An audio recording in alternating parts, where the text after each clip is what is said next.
Bago nilalang ang sanlibutan, nasaan kaya ang Diyos at anong kanyang ginagawa? Aalamin natin ang katotohanan ayon sa nasusulat sa banal na kasulatan. Magandang umaga po. Ako po si Doc Rome Barrios ng Adventist World Radio. Samahan po ninyo ako dito sa Simula, Usapang Senior.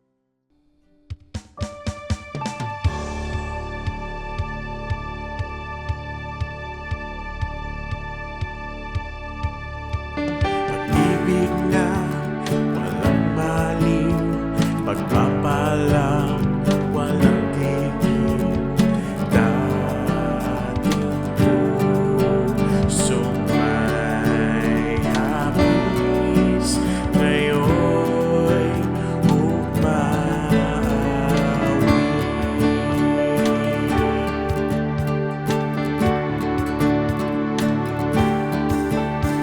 Ang araw mo'y sumikat na, liwanag ay laganap na. Ang habag mong biyaya, bagong tuwing umaga. Kumusta po kayo? Sana po ay nasa mabuti kayong kalagayan. Kung saan man kayo naroroon ngayon at anong inyong ginagawa, samahan po ninyo kami dito sa programang Simula, Usapang Senior, na sumasa inyo tuwing araw ng Huwebes at Linggo, 10 to 11 a.m. Dito lamang sa AWR 89.1 FM. Ako po ang inyong kaibigang senior sa Impapawid, Doc Rome Barrios. At nais ko po kayong tanggapin at i-welcome sa ating program ngayong araw na ito. Unang-una, ang ating mga kaibigan at kapatiran ng International Church of SDA sa Evanston, Illinois, USA. Welcome po. Gayon din, ang mga kaibigan din natin sa Naperville Remnant Film Church sa Chicago, Illinois, USA. At dito naman sa Pilipinas, ang ating mga senior citizens ng International Church of SDA dito sa campus ng Adventist University of the Philippines. Welcome ko mga ka-senior. At sana po ay patuloy tayong makaranas ng unang-una, masiglang pangatawan, okay, galing sa ating Panginoon, at higit sa lahat, masaya ang ating patuloy na mararanasan sa araw na ito. Gayon din ang aming mga kaibigan at kapatiran na supporter na ating program, ang Morning View Seventh-day Adventist Church. Maraming salamat po sa inyong support at mga panalangin. Gayon din ang Morning View Cherobics team. Welcome po, welcome.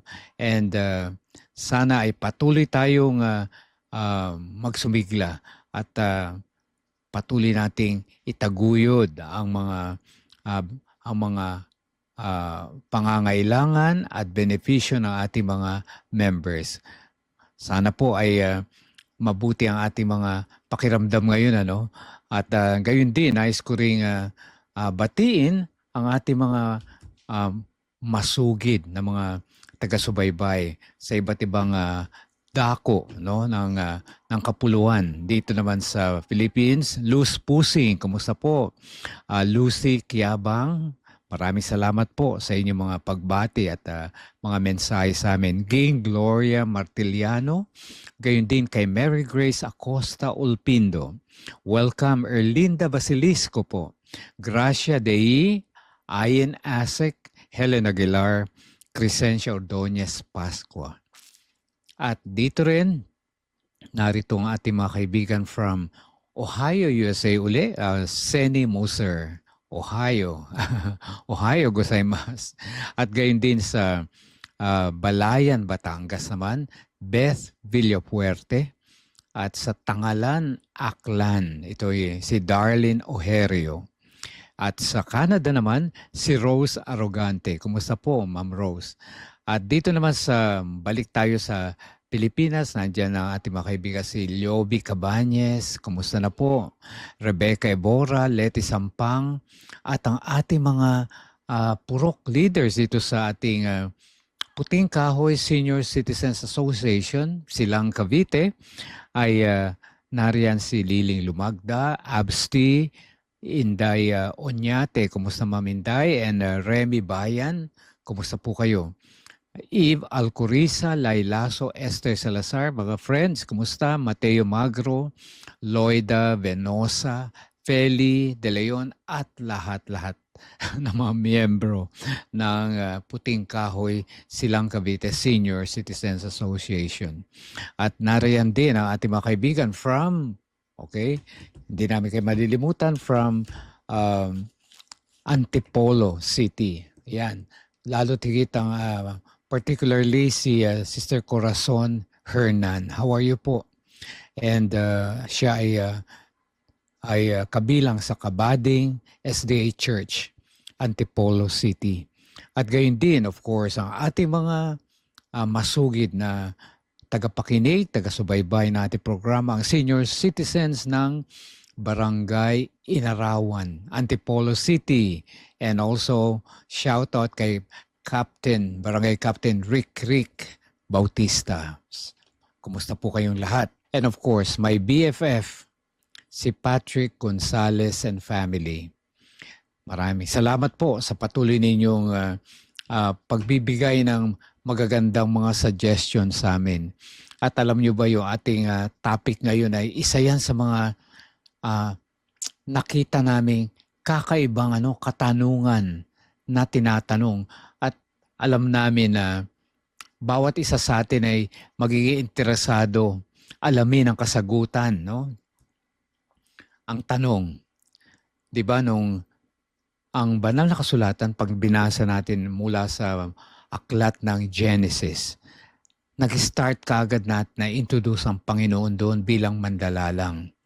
Ang tanong po natin ngayon na dapat nating pag-isipan ay ano kaya, nasaan kaya ang Diyos bago ang paglalang? Ang ibig natin sabihin, pre-creation, nasaan siya bago po nagkaroon ng paglalang? At ano ang kanyang ginagawa?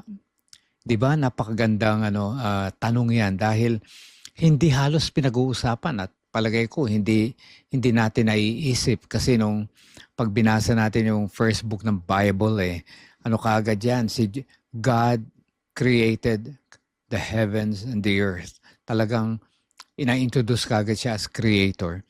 Pero napakaganda pong pag-isipan, ano nga kaya, nasaan ang Panginoon noong time na yun, nung wala pa yung creation? Ano ang kanyang ginagawa?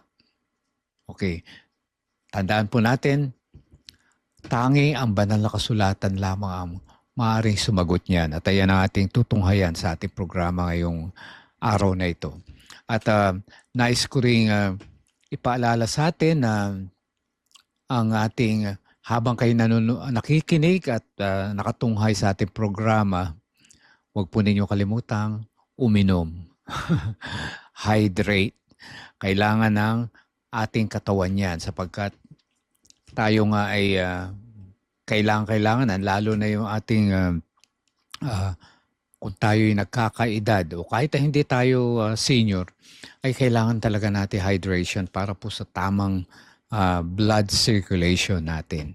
At higit sa lahat, maraming hydrotherapy, marami po yung nagagamot. Lahat po ng mga discomforts natin sa katawan, sakit ng ulo, o lahat ng ating nararamdaman, napakahalaga po yan na uminom tayo ng tubig. So, huwag po kayo alis. Babalik agad ang Simula, Usapang Senior. You are now listening to Adventist World Radio, 89.1 FM. Sa AWR 89.1 FM.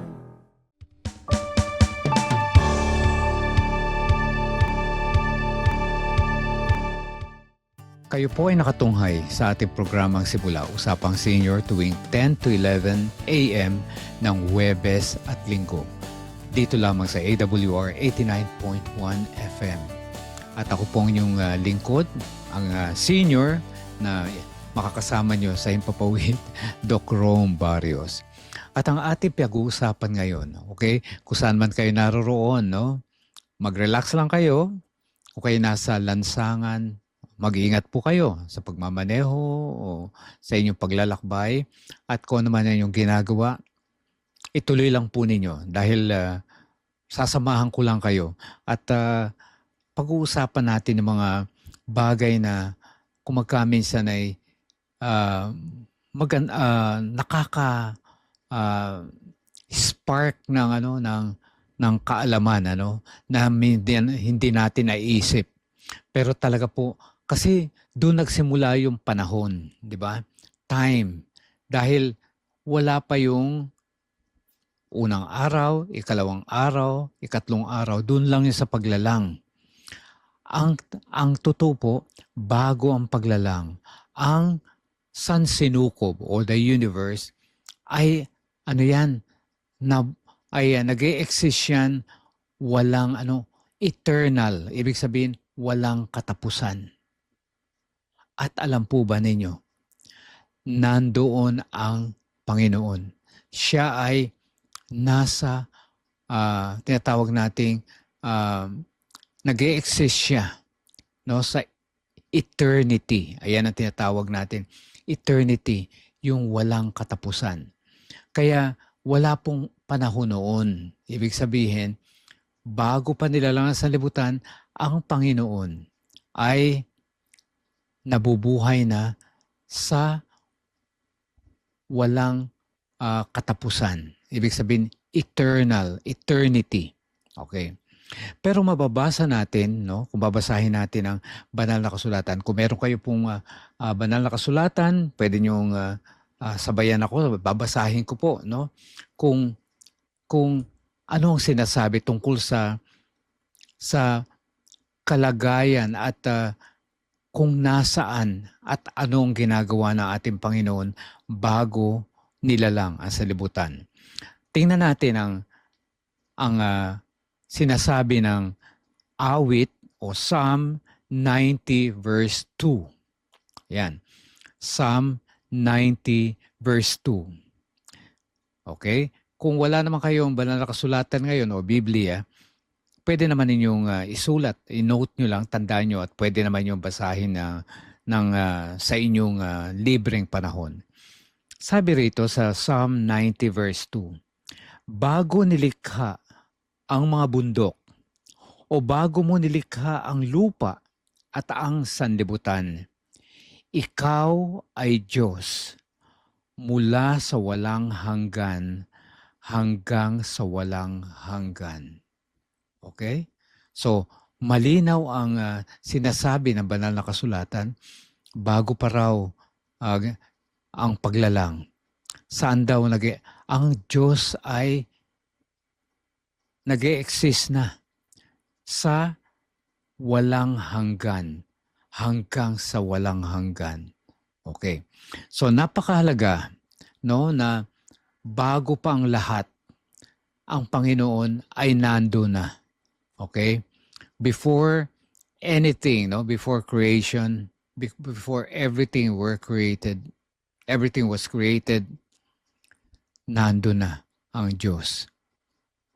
Kaya siya ay uncreated being. Ibig sabihin, walang lumalang sa kanya dahil siya ang simula. Tandaan po ninyo. Kaya napakahalaga po yung ating programa ngayon. Ayan po ayan yung layunin natin program na napakahalaga na para maunawaan natin ang ating kasalukuyan at ang ating hinaharap. Kailangan balikan natin ang ating pinagmulan. So, napakahalaga. Kasi marami ngayong kaisipan na nagtatanong sino ang nag-create. Ang Panginoon nag-create sa sanlibutan. Sino naman nag-create sa Diyos? O sino ang nag-create sa ating Panginoon? Wala po. Wala pong kayong mababasa o wala kayong makukuhang reference na may nauna pa sa Diyos. Tandaan nyo yan. Sabi nga rito sa, napakaganda nga ito yan sa English, sabi rito before the mountains were brought forth, or ever you had formed the earth and the world, from everlasting to everlasting, you are God. Kaya napakahalaga yun. So, wala na pong ibang pagmumulan ang lahat ng bagay kundi ang Diyos, sapagkat bago pa natin nagkaroon ng porma ang sanlibutan, ang mga lahat ng bagay na likha, nandun na ang Diyos. Ayan, napakahalaga po.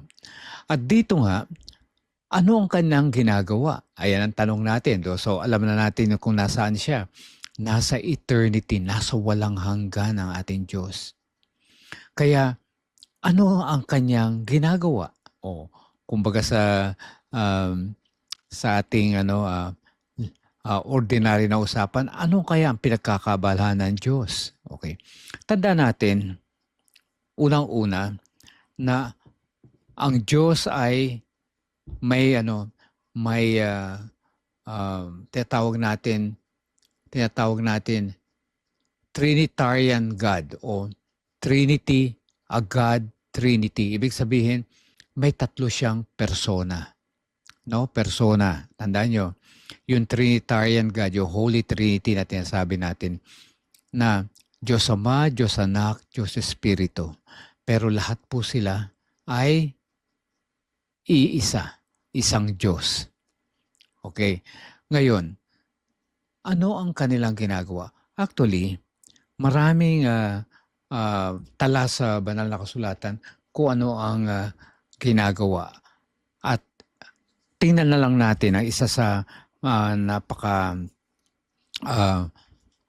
popular na prayer na ating Panginoon nung siya ay nandito sa lupa.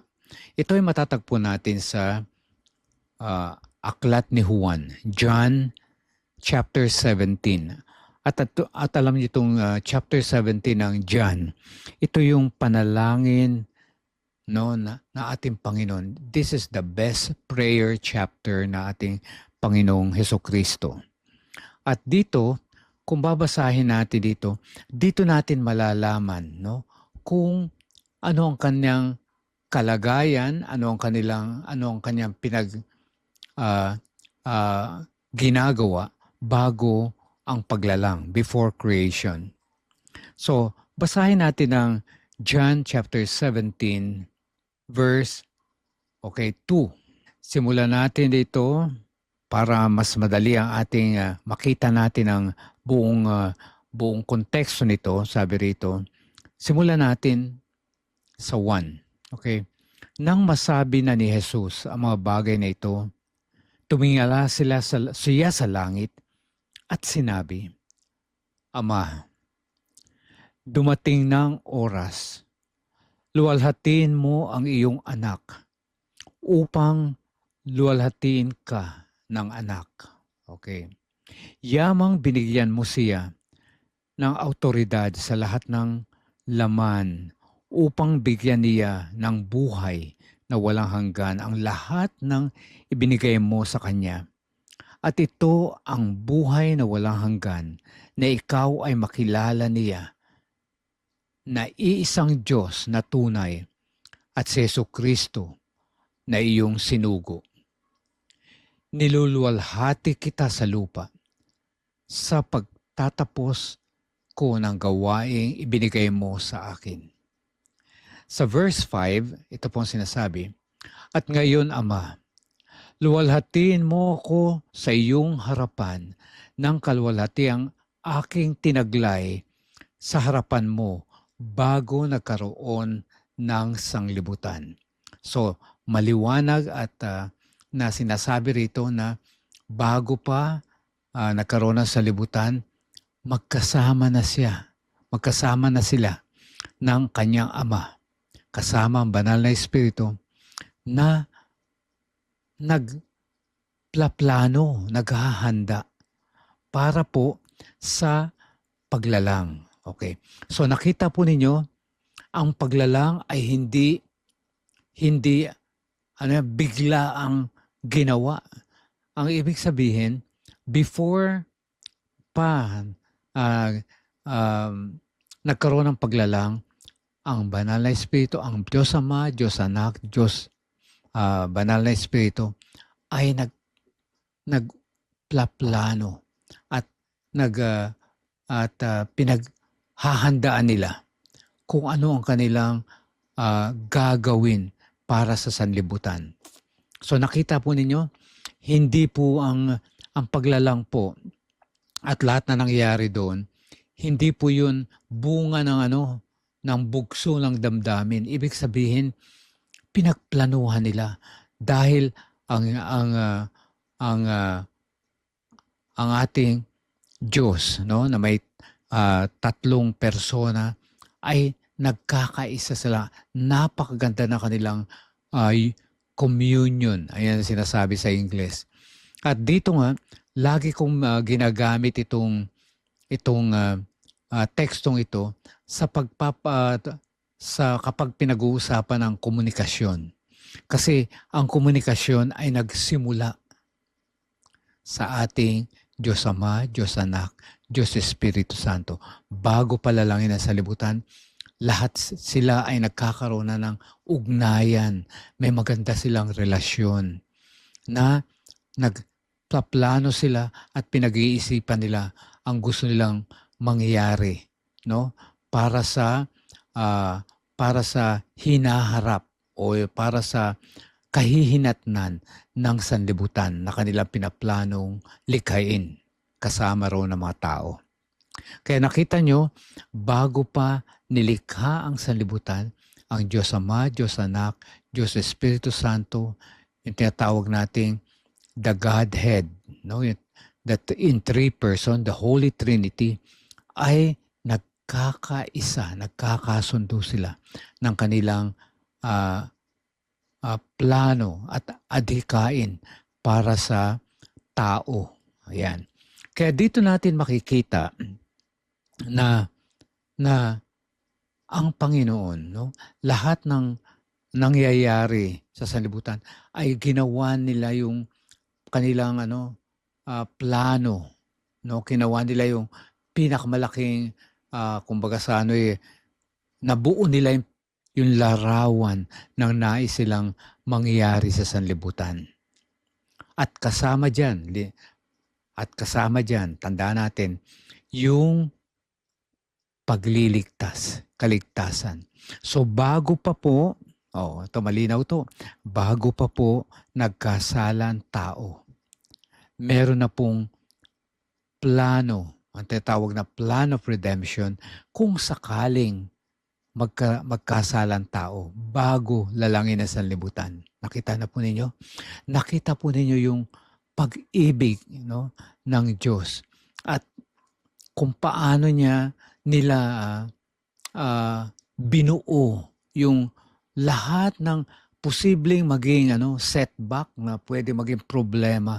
Lahat po bago po nangyayari yung mga problema natin ngayon, bago po nangyayari kung nararanasan natin mga problema, bago pa po nangyayari yan mga problema maranasan natin, meron na pong katugunan, may sagot na po ang ating Diyos sa lahat ng ating mga pangangailangan, mga suliranin, kung ano man ang mga mararanasan natin na hindi makabubuti sa atin, meron na pong sagot ang ating Panginoon.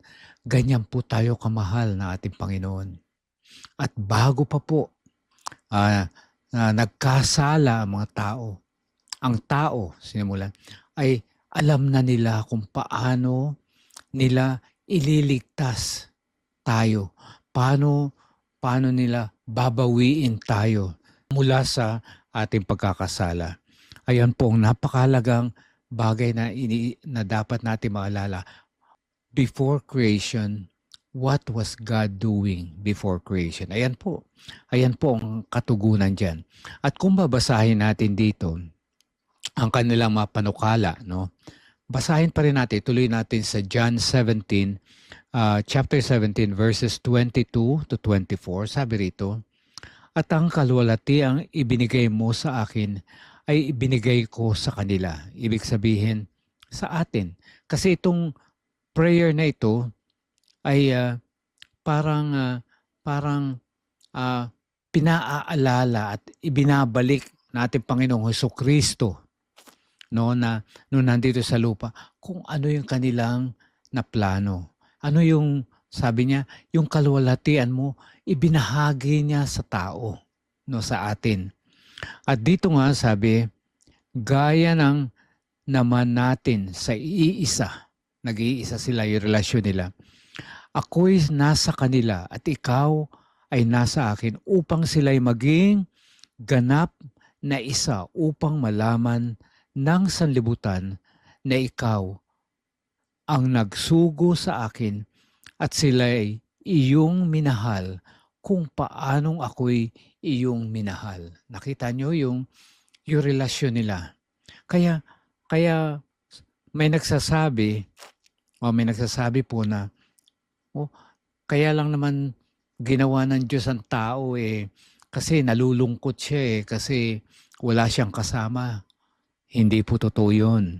Dahil bago pa tayo nilalang o bago pa sa paglalang, ang Diyos Ama, Diyos Anak, Diyos Espiritu Santo, maganda ang kanilang relasyon, masaya sila. Hindi nila kailangan ng kasama dahil sila ay nabubuhay na may katuwaan, no? At pagkakaisan, may magandang relasyon. Kaya yun po, kaya lang tayo nilikha, kaya ginawa ng Panginoon na tayo ay plinano na magkaroon ng plano ng katubusan o plan of redemption ay dahil mahal tayo ng Diyos. Katulad ng, sabi niya, minahal mo ang mga tao at katulad ng pagmamahal mo sa akin. Kaya Diyos ay pag-ibig talaga. Kaya lahat po nung nangyayari sa atin, kung ano man na nakita natin, lalo na yung power to choose, ayun yung willpower o yung pagpili, no, binigyan tayo ng karapatang pumili, pag-ibig po yun ng Diyos. Dahil ayun ang tunay na pag-ibig na nanggagaling sa puso. At kung paano tayo, kung ating susundin ang ating Panginoon o yung obedience natin, ayun ay dahil sa pag-ibig natin, gaya ng pag-ibig ng Diyos. At sabi rito sa 17 verse 24 ng Juan, Ama, nais kong ang mga ibinigay mo sa akin ay makasama ko kung saan ako naroroon. So, doon pa lang nakita nyo na gusto tayong makasama, makapiling ng Diyos. Yung binigay daw ng Diyos, ibig sabihin tayo na nilikha, no, ng Diyos, ay gusto niya makasama magpakailanman. Kaya ganun ka-close sa atin ang ating Panginoon, sabi rin, upang makita nila ang kalwalatiang ibinigay mo sa akin. At sapagkat ako'y iyong minahal bago pa natatag ang sanlibutan. Kaya yung pagmamahal na pinakikita sa atin ng ating Panginoon, sa ating buhay ngayon, tandaan natin, nagmula yan ng bago palalangin ang sanlibutan. Nabuo na yan. Ibig sabihin ay naplano na yan. Kaya napakahalaga, no, na malaman natin kung nasaan ang Panginoon bago ang paglalang. Siya ay nabubuhay sa magpawalang hanggan. Anong ginagawa? Pinaplano na nila ang pagtatatag ng sanlibutan, pag-create ng sanlibutan, at kasama dyan kung paano lalangin din nila ang tao. Tandaan nyo, pati ang paglalang ng tao, kakaiba. Hindi niya sinabi tao, mabuhay ka, tao, magkaroon ng tao. Hindi. Ayan ay talagang ginamit niya pa ang kanyang kamay. Minolde tayo sa putik, hiningahan, at tayo nagkaroon ng buhay. At higit sa lahat, bago pa nagkasala ating mga unang magulang. Okay? Tandaan natin, may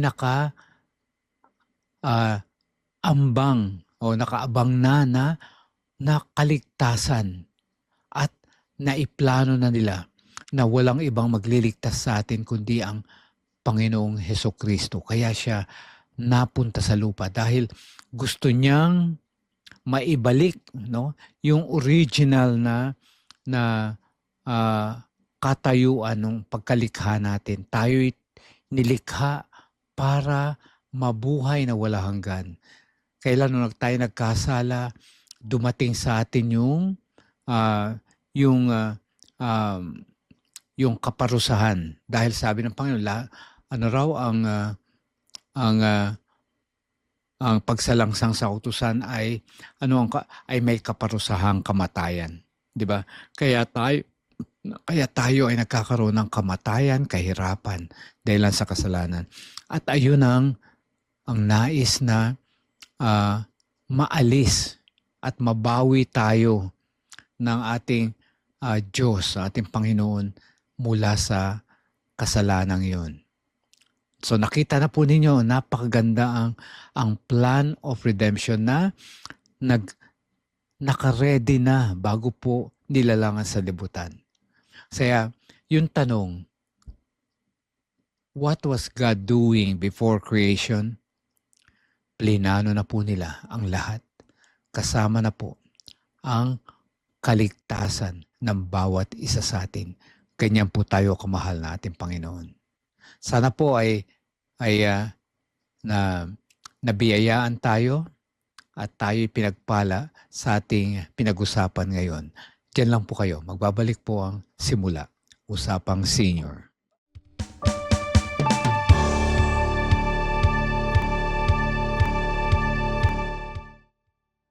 Patuloy po kayong sumusubaybay sa programang Simula, Usapang Senior, and welcome sa ating Senior Health and Wellness.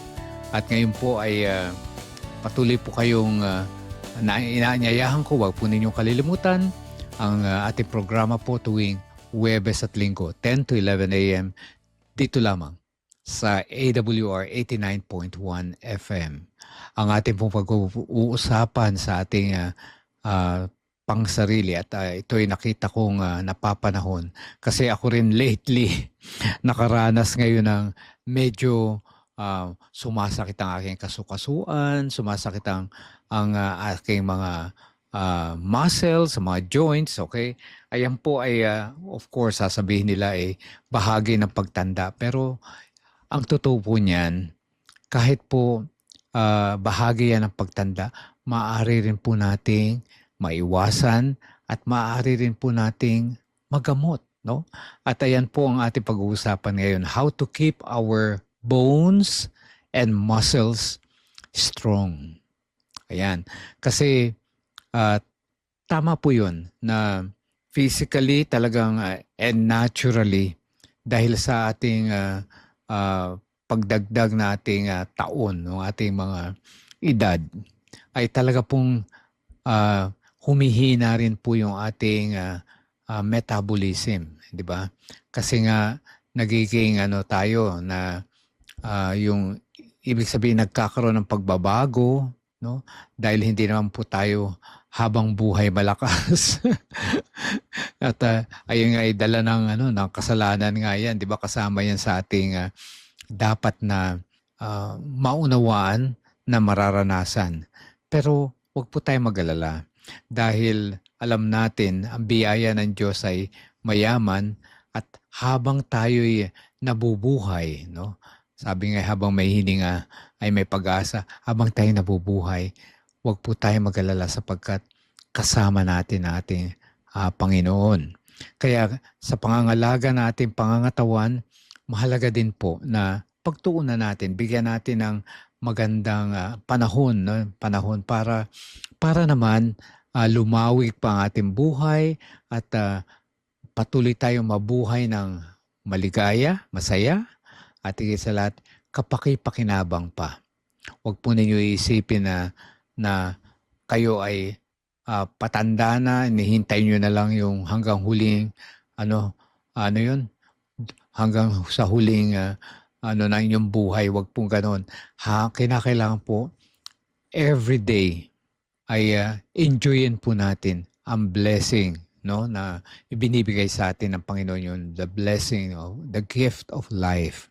Kaya paano natin palalakasin nating mga buto at muscles? Ayan po ang ating pag-uusapan kasi alam ko marami makaka-relate dito sa ating topic. May kasabihan, ang unang payo sa atin, ang ating katawan ay nilikha para gumalaw, para kumilos, para lumakad, tumakbo, at lahat maging ma-exercise o magamit natin. Sabi nga exercise ang kailangan. Sabi if you don't use it, you will lose it. Kaya gamitin na po natin. At pag hindi po na-exercise, ano po yan? Magiging permanente, maninigas. At higit sa lahat, sabi rito, may kasabihan, we don't stop moving because we grow old. We grow old because we stopped moving. Ayan. Hindi po yung pagtanda ang dahilan para wag tayo kumilos. Dahil baka tayo isipin natin matanda. Actually, tumatanda tayo pag hindi tayo kumikilos. Ayan po.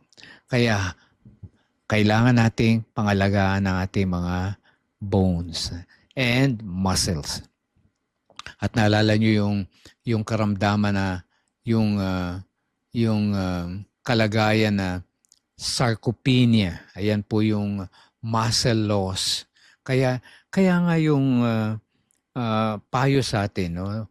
Kailangan wag tayong mawawala ng protina. Kasi yan po ang kailangan natin protina at saka calcium para po sa ating buto. At alam natin na maraming pwedeng marami tayong pwedeng kainin na pagkukunan yan. At ang payo nga dagdagan pa nga raw natin ng 50%, no? Kung yung kabataan, no, ang sinasabi ng kabataan nyo, ito yung dati yung siguro up to 40 or 50 years old, 'di ba? Ang lakas-lakas natin kasi marami tayong madaling mag-respond yung ating muscles, yung ating katawan pag kumakain tayo ng mga protein at masusustansya mga pagkain. Pero after 60, doon na nagsisimula, humihina na at mabagal na po yung response ng ating katawan. Kaya ang pinapayo nga sa mga 60 and above, dagdagan pa natin ng 50% na protina. Alam po ba ninyo yung pinagkukunan ng protina? Yung kinakailangan dagdagan pa natin sapagkat kailangan natin, lalo na kapag tayo ay 60 years old and above, ng kailangan ng protina para po sa ating strength, no? Para sa ating malakas na mga buto at mga muscles, sabi rito. Sabi, for the health of your bones and all other tissues, it's important to get adequate protein daily, mga protina daily. Sabi, milk is a good source of both protein and calcium. Yan. And for vegetarians who aren't vegan. Kung ikaw raw ay vegetarian, pwede ka na uminom. Kasi may vegetarian na tinatawag na vegan, talagang walang kahit milk. Kasi nga yung milk is from animal, no? From animal source yun. At saka yung eggs. Pero kapag ikaw ay hindi naman vegan, o kumakain ka rin ng egg at saka at saka pwedeng umiinom ka rin ng milk galing kasi yun sa cow or sa hayop, pwede raw, magandang source yun. Pero yung para raw kung ikaw ay vegan, ang pinaka-best daw ay yung low-fat milk. Low-fat milk. And it has fewer calories and less saturated fat that does the whole milk. Kasi yung whole milk, maraming fat yun at saka mataas ang calories niya. Kaya, pero ang maganda raw yung low-fat milk, kung iinom ka. And sabi pa rito, for the healthiest bones, however, we should try to get more out of our get most of our protein rather from the plant sources. Ayan. So plant-based proteins that can take the place of meat include soybeans, tofu, soy milk, fortified milk with calcium and B12.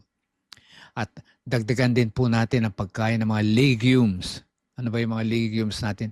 Ayan po yung mga buto-buto, yung patani, peanuts, soybeans, ano pa yung mga tinatawag nating na maraming pagkukunan yan, yung monggo, okay, chitsaro, bataw, patani, sitaw, yun, di ba? Parang bahay kubo.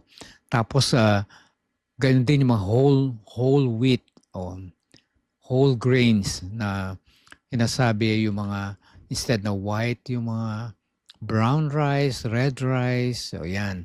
At yung mga quinoa rice, oats, o yan. Barley, okay, whole wheat, ayan. Ayan po yung mga safe na mga pagkain para po sa ating bones, sabi. Kaya dagdagan daw po natin yan. And then lentils, garbanzos, ayan din, black beans, lahat ng beans, kidney, red beans, pinto beans, and peas, nuts, almonds, ayan. And fibers, almonds, fibers, and pistachios, whole grain, and vegetarian entree. Yan. So yan po yung kailangan na ating buto. Dahil pag tayo'y nasa edad na po, kailangan po ay hindi lang basta hindi sumasakit ang ating mga kasukasuan na buto or muscle. Kinakailangan po ay strong talaga tayo. Kasi meron namang wala ngang sakit pero hindi malakas, hindi makabuhat ng anong tawag natin diyan, ng apo, hindi makabuhat ng mga maski timba.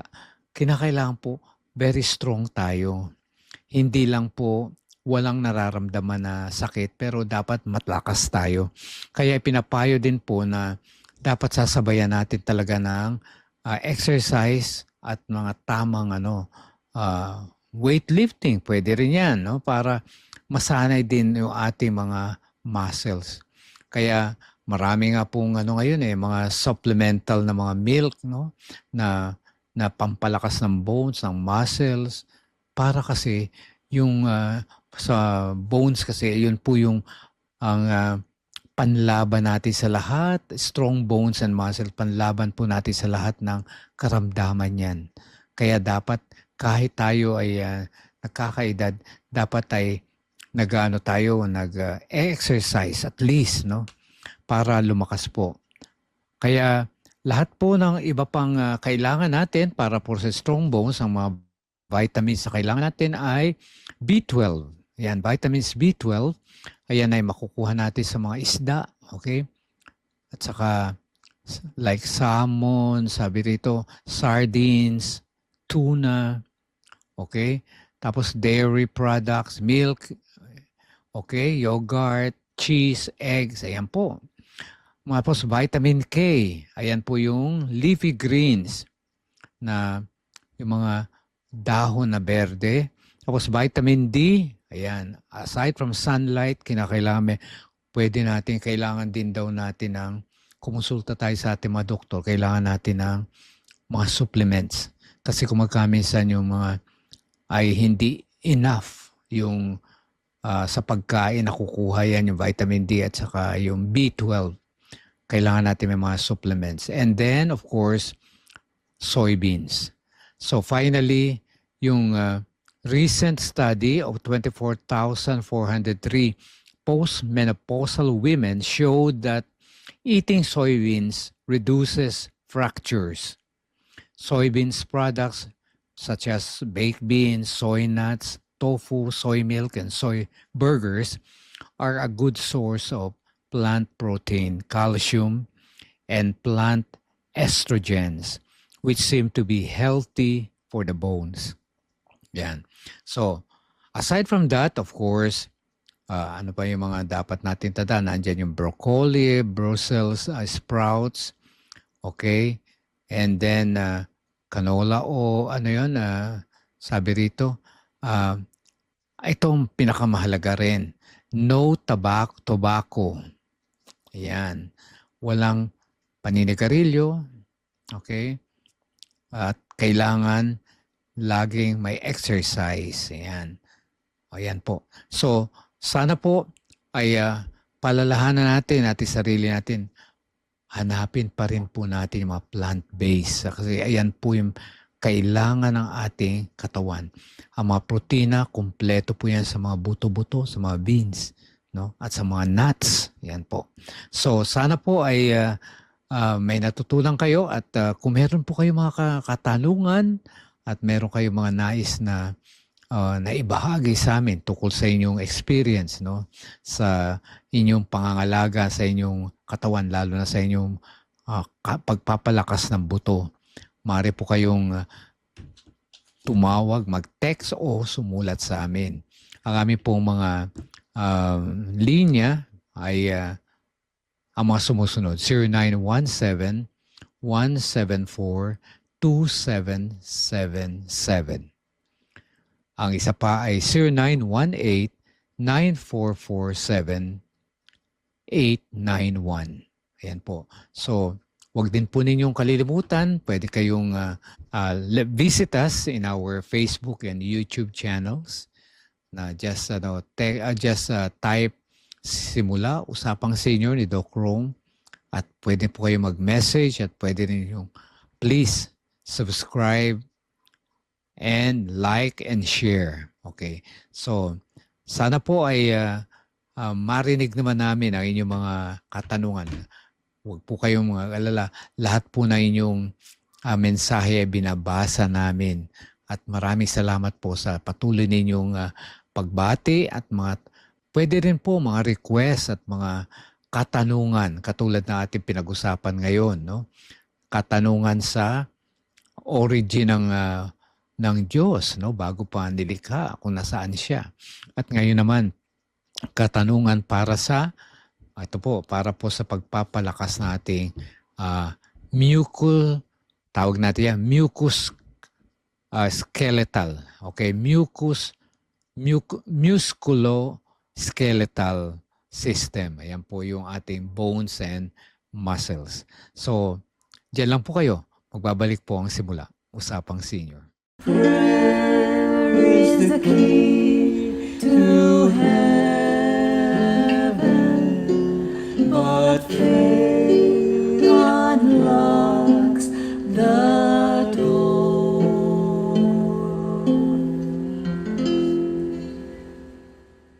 Purihin po ang Panginoon at tayo dumako na sa ating prayer time. So, nais po nating pasalamatan nating Panginoon na patuloy tayong nagkakaroon ng pagkakataon para magdalanginan sa isa't isa. Kaya yung ating pong listahan ng ating mga prayer requests po ay patuloy nating ginagamit at patuloy nating naming naisilingin sa inyo na sana kung meron kayo pong pagkakataon ay inyo rin po silang idalangin, no, sa inyong mga personal prayers. Okay? At ngayon po ay nais kong anyayahan kayo na sumandali tayong tumigil o tumahimik para po sa panalangin. Tayo po'y manalangin. Mapagpalang Diyos na mapangyarihan sa lahat, purihin po ang inyong dakilang pangalan magpakailanman, sapagkat ang lahat ng karunungan, lahat ng kabutihan, at lahat ng kapangyarihan ay mula sa inyo. Kami po ay nananampalataya sa inyong patuloy na pag-ibig sa amin at sa lahat ng inyong mga pangako sa amin. Amin pong pinanghahawakan. Kaya sa oras na ito, narito po ang aming mga dalangin, ang aming mga kahilingan na sana ay inyong pong dinggin. Narito po ang aming mga kaibigan at mga mahal na mga kababayan na hinihiling ng kagalingan mula sa inyo. Unang-una si Lydia Elijah na siya ngayon ay nasa pagamutan, Ama. Alam namin, Ama, na meron kayong plano para sa kanya. Subalit hinihiling namin na inyo nawa po siyang basbasan at bigyan ng mabuting pakiramdam at patuloy siyang gumaling sa kanyang karamdaman. Gayon din, nais kong idalangin si Ayi Virey. Siya po ay may karamdaman, kayo nakakaalam, Ama, sapagkat nais namin, Ama, na sana ay magkaroon siya ng total healing at magkaroon siya ng pagkakataon na muli kayong mapaglingkuran, makasama ang kanyang mga mahal sa buhay at gayon din ang kanyang mga kaibigan. Nais din namin ilapit sa inyo, Panginoon, ang sanggol, ang baby ni Lai Buban Delaja. Ama, ang sanggol na ito ay inyong regalo sa pamilya nila.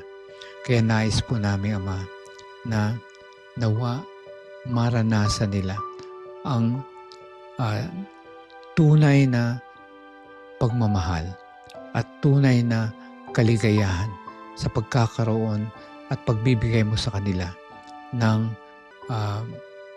sanggol na ito. Hinihiling po namin, Ama, na sana patnubayan ang lahat ng mga doktor, ang lahat ng mga manggagamot, ang lahat ng mga gamot. Nais namin, Amang, maging pagpapala ito para sa kagalingan ng kanilang sanggol. Nais din namin dalangin si aming mga kaibigan na si Patrick Gonzales, ang kanyang asawang si Michelle at ang kanilang anak. Nais namin, Amang, patuloy na itagubilin sila sa inyo. Kayo lamang ang makapangyarihang Diyos na makapagpapala sa kanila at magpapalakas lalo tigit sa kanilang pananampalataya. Tulungan ang kanilang tahanan na patuloy na lang makaranas ng kapayapaan at patuloy silang maging ilaw ng inyong katotohanan at lalo tigit sa kanilang mga gawain, sa kanilang negosyo at sa lahat ng mga tao na kanilang pinaglilingkuran at naglilingkod sa kanila. Ama, tulungan sila na patuloy nilang maranasan ang inyong gabay at mga pagpapala. Hinihiling din namin, Ama, ang inyong patnubay sa gawain ng pagpapatayo na iglesia, ang church building project sa Bustos, Bulacan. Ang proyektong ito, Ama, ay inyong gawain at alam namin na ikaw lamang ang tanging makapagpapatuloy nito. Loobin po ninyo na maging pagpapala nawa ito at pagpalain ang lahat ng miyembro, lahat ng mga leader na nangunguna sa pagpapatayo ng church project na ito sa poblasyon Bustos, Bulacan. Patuloy namin na dalangin, Ama, ang lahat ng aming mga kaibigan na humihiling ng total healing, si Maricar Bartolome, ang magkapatid na si Samantha Jordan Ocasla, si Lucy de Guzman. Tulungan din si Waylene Lorenzo at Gemma Molina. Ama, salamat po sa patuloy ninyong pagbibigay sa kanila ng pagkakataon at patuloy ninyong binibiyayaan sila ng buhay at nais namin, Ama, na magpatuloy sila na manampalataya sa inyo at maranasan nila ang total healing mula sa inyong mapagpalang kamay. Panginoon, tulungan din ang Bayoyong Basista SDA Church sa Pangasinan. Tulungang sumulong at lumago ang iglesyang ito para may patuloy nilang magampanan ang misyon. Lalo tigit ang misyon ng pagliligtas ng mga kaluluwa. Hinihiling din namin, Ama, ang aming kaibigang si Brother Benny Filomeno ng programang Nasusulat. Basbasan po ninyo siya at patuloy niyo siyang gabayan, pagpalain, na patuloy siyang magkaroon ng mabuting kalusugan at anuman ang mga pagsubok na dumarating sa kanya, Ama. Nais po namin ilapit sa inyo at nais namin tulungan niyo siya na mapaglabanan niya ang lahat ng mga pagsubok na dumarating sa kanya. At tulungan din ang kanyang tahanan, ang kanyang pamilya, ang kanyang may bahay, Sister Nene. Nais namin amang makita sila na patuloy silang masayang naglilingkod sa inyo at patuloy silang nanghahawak sa lahat ng inyong mga pangako. Tulungan din ang lahat ng aming mga kaibigan ngayon na tumutunghay at sumusubaybay sa programang Simula. Kayo nakakaalam, Ama, ng aming mga kalagayan. Kayo nakakaalam ng aming mga pangangailangan. Kayo lamang ang aming pag-asa. Kayo lamang ang aming hantungan. At kayo lamang ang aming kaligtasan. Kaya tulungan kami na patuloy kaming manghawak sa inyong mga pangako, sa inyong mga aral, nang sa gayon ay magpatuloy kaming malakas, masigla, malusog at patuloy na gumagawa at patuloy na maging tapat sa inyo hanggang sa inyo ikalawang pagparito. Ang lahat pong ito'y dinadalangin namin at inaasahan namin inyong pakikinggan at sasagutin alang-alang sa matamis sa pangalan ni Jesus. Amen.